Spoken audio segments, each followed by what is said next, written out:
was a proud win for me as a coach because we had more bodies go down. We had Malcolm out of the game to go smaller. Earl couldn't go back because I thought that he had a concussion when he got hit, and he kept like squinting his eyes, and I just said, hey, we got to hold him out just to see, and I think that's what they came up with. And to have to finish the game, shorthanded, thank God Imani played today because there was an extra body, man. That's part of the game, but it just seems like we keep getting hit with punch after punch, and the guys keep responding, so I'm proud of that. Question for Coach Terry.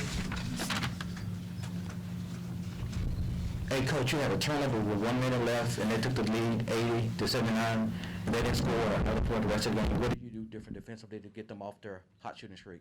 We went smaller and just started switching everything because when they had to do in the game, they were running a high pick and roll with Jalen, and the guard was going downhill. I kind of trust him and Malcolm in those situations, but you can never account for the nervous energy of a freshman. I think he kind of got a little nervous and couldn't put him in that situation anymore, so we went small and started switching everything at the end, and it made it easier.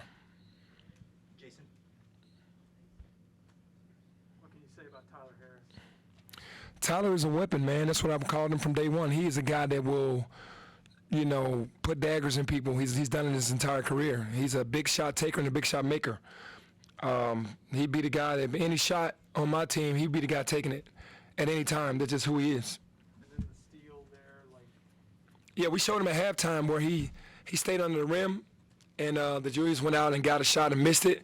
So he remembered that and ran through it and did beautifully, man. That's the biggest play of the game to me with getting that steal. We'll go Mark, and then over to Besides the big three that he hit from, I don't know how far. Cordova, yeah. Yeah. You mentioned the toughness and resiliency. You guys kept trying to extend the lead out, and they kept coming back. What did you see out of your team today in terms of, the way they performed down the stretch, sort of taking every blow that Cincinnati had and kind of responding back stronger? I saw them stand together. And early on in the year, we probably would have crumbled because so many guys would have gone into like some type of breakdown or meltdown. But to see them continue to talk, to see them continue to stay together, that's what I saw, and that's why we're able to bring it through. Coach Miller did an unbelievable job. They kind of had control of the game. To me, they were never out of it because they just kind of stayed there. They were playing tougher than us, and they played desperate. They played like that the other day against SMU, and they took that momentum into today. Obviously, we're not at full staff, but they played a great game. So for me to see them in the huddle, stay together, speaking positively, was a win for us. Jeff, and then over to Stephen. In terms of the atmosphere, did it feel a little bit like old times? It did. I was walking down the hallway before I went onto the court before the game started, and I heard the energy. Like, it was almost like it wasn't as big as the Tennessee game my first year here, but it's the loudest I've heard walking down that hallway before a game. And you understand that the Cincinnati-Memphis rivalry is still strong. You guys got Imani back today. How did you just think he overall performed, having not played in, I think, it's almost been a month for him, I think? Man, incredible. 21 minutes, 12, 7, and 6. I think the time off with the injury really helped him not only heal his hand, his finger, but also like to see the game differently. It was a lot thrown at him early, and for him to have everything kind of being more slow motion. Now, he's still 17, we know that, but today to come out in the game today and hadn't played in a while and have 12, 7, and 6 just shows his talent. Jeff, and then back to Terry. There's a lot of talk about how hard it can be to play in this city, particularly if you're from this city. But to see Tyler do what he did, is that also the reward of coming back and playing in Memphis in front of the crowd? Absolutely. I think everyone from Memphis, including myself, when you're from here, you know that pressure's going to come. That's why you stay home. You know what comes along with staying home. You have to perform, and it doesn't mean scoring all the time. It's just about winning. As a city, we love winners, and we want to win. So Tyler understands that. He's never short on competing when it comes to that, and he's always going to give it his all. Terry, and then Stephen.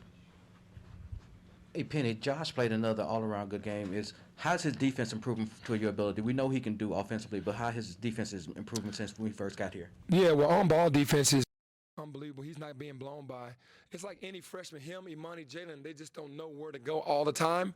And the veterans have to really do better of reminding them and pushing them in areas because it's no matter how much you say, it's still they're freshmen. But overall, the energy that he brings it's contagious because he's just, man, 7 offensive rebounds today. It's huge. Steven and then Jason. Penny, you guys got a couple players back today. You guys been without Rasheed the last couple of games. Are you guys expecting him to return anytime soon? Well, right now he's in health and safety protocols, and I'm going to talk to him tomorrow, and see where that goes. But we definitely miss him. The boys miss him, and he's a part of who we are. But right now he's in the health and safety protocol. Jason.